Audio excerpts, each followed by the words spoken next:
மத்தேயு 15ஆம் அதிகாரம்.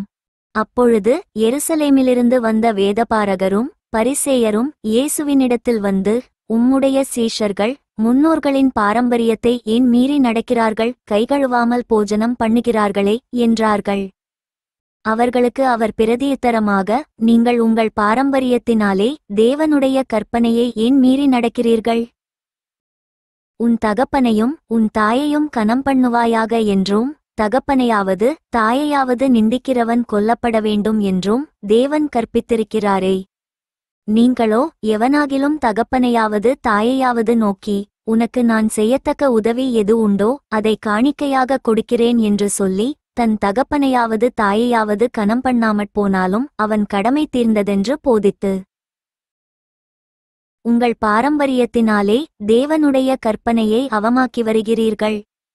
மாயக்காரரே, உங்களைக் குறித்து இந்த ஜனங்கள் தங்கள் வாயினால் என்னிடத்தில் சேர்ந்து தங்கள் உதடுகளினால் என்னை கனம் பண்ணுகிறார்கள், அவர்கள் இருதயமோ எனக்கு தூரமாய் விலகியிருக்கிறது.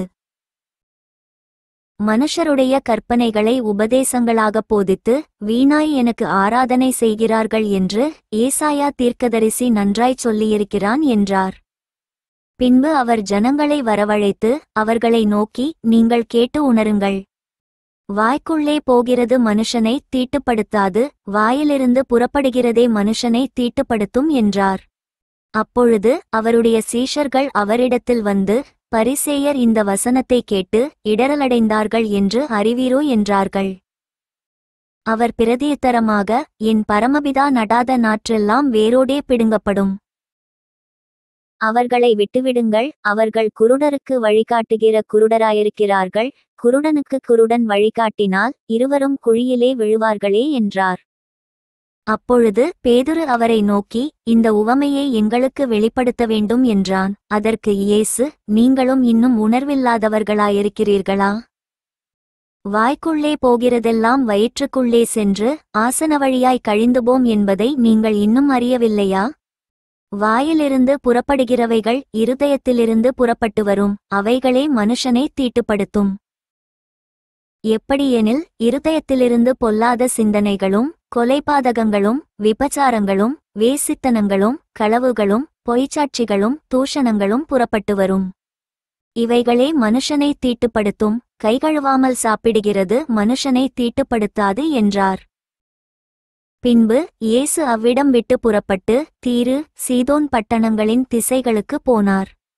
அப்பொழுது அந்த திசைகளில் குடியிருக்கிற கானானிய ஸ்திரீ ஒருத்தி அவரிடத்தில் வந்து, ஆண்டவரே, தாவீதின் குமாரனே, எனக்கு இரங்கும், என் மகள் பிசாசினால் கொடிய வேதனைப்படுகிறாள் என்று சொல்லி கூப்பிட்டாள்.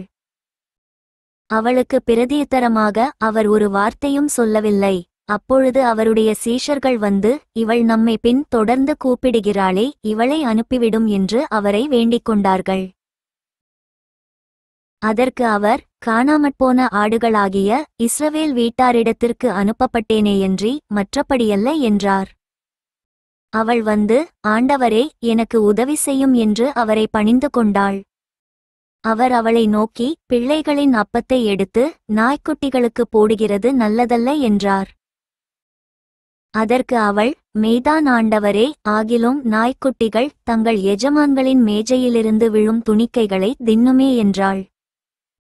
இயேசு அவளுக்கு பிரதியுத்தரமாக, ஸ்திரீயே, உன் விசுவாசம் பெரிது, நீ விரும்புகிறபடி உனக்கு ஆகக்கடவது என்றார். அந்நேரமே அவள் மகள் ஆரோக்கியமானாள்.